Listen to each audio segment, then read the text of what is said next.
Nvidia has canceled the 4080 12 gig. What? About 4 hours ago, Nvidia canceled or unlaunched the RTX 4080 12 gig. And for those of you who don't know, you can actually watch our whole video on this whole thing like right here, but I want to catch you up a little bit. But I want to start with this. There was a blog post that they launched, and it starts with this. The RTX 4080 12 gig is a fantastic graphics card, but it's not named right. Duh. Having two GPUs with the 4080 designation is confusing. They didn't seem to have this problem with the 3080 12 gig and the 3080 10 gig, but there was way more to 4080 16 gig versus the 4080 12 gig. The 4080 12 gig, it was $899, and it had 7,680 CUDA cores. It had a 2.31 gigahertz base clock, 639 tensor cores, 92 RT teraflops, and 40 shader teraflops. Versus the 16 gig or $1199 version, which had basically 9,728 CUDA cores, which is a significant jump.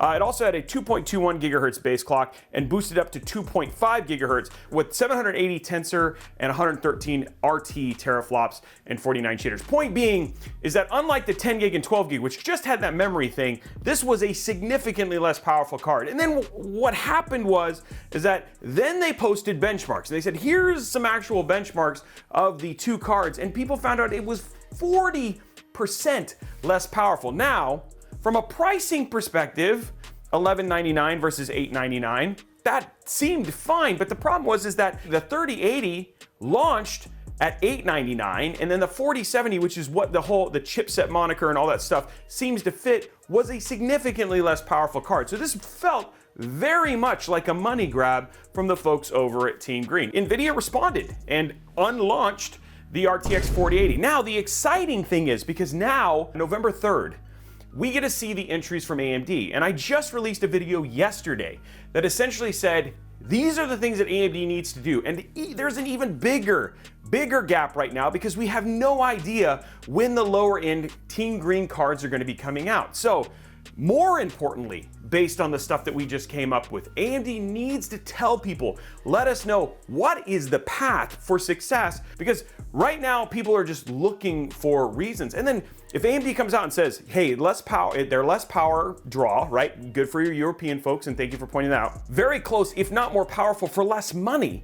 Because right now we have no idea how powerful the Nvidia side is. But again, if it's just super clear that these are going to more than handle 1440p gaming, then people are going to want to jump ship. And then lastly, just show us, AMD, that stability is going to be there from your driver and software standpoint. So much happening in such a short amount of time. And we're just now on the precipice, because October 20th, we have 13th gen launch. And then November 3rd, we have RDNA 3 announced. And then sometime later in November, we have basically 4080 16 gig coming out. And then we get into December, which is apparently when the launch is supposed to be for RDNA 3. And then all of this, so there's so much that's basically going on. So we'd love to continue to keep you updated, but I had to make a video on this because there is so much to unpack given what we're seeing here and how Nvidia is reacting. Because right now, based on just what we're seeing in comments, there is a lot of just negative around Team Green and their strategy thus far. I look at this as a positive result, even though they spun it the way that they did,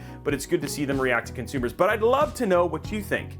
Love to know what you think, because down in the comments below, let me know, like, hey, what did you think? Like, would it have been better if they just had said, hey, you know what, you're right, we're gonna call it the 4070 and maybe done a price change? Would you like that a little bit better? Do you think, basically unlaunching it was the right solution? What do you think about AMD? And like, especially with the video and everything coming up, what do you think about AMD's chances given all of kind of what feels like these missteps from Nvidia? Do you feel like AMD's got a chance? And would you jump ship to Team Green to Team Red from Team Green? I'd love to know all of that and more down in the comments below. Now, while you're down there, there's that like and subscribe button just sitting there. I'd love to see you hit that, because I'd love to basically have and update you as we have more and more of this stuff come out. And then if you want to see builds and benchmarks of this stuff live, you should check out Robeytech Live over at Robeytech, youtube.com/Robeytech Live, or also over at twitch.tv/Robeytech, where we do builds with 4090s, RDNA key cards, anything that we're going to do, you guys will see it live, new, and able to basically see them benchmarked and tested for you. Now, if you have questions, you want to talk about this stuff, head on over to discord.gg twitch.tv/Robeytech, where our whole community is going to be buzzing about this thing. And if you just want to talk, maybe get a friend, or even just check out our benchmarks, head on over there and join the server. And then lastly, follow us on all the other all the other socials at Robeytech, absolutely everywhere, so you can get updated on this stuff any point in time. Anyway, guys, I hope you enjoyed this very short episode, and I look forward to seeing you on the next one.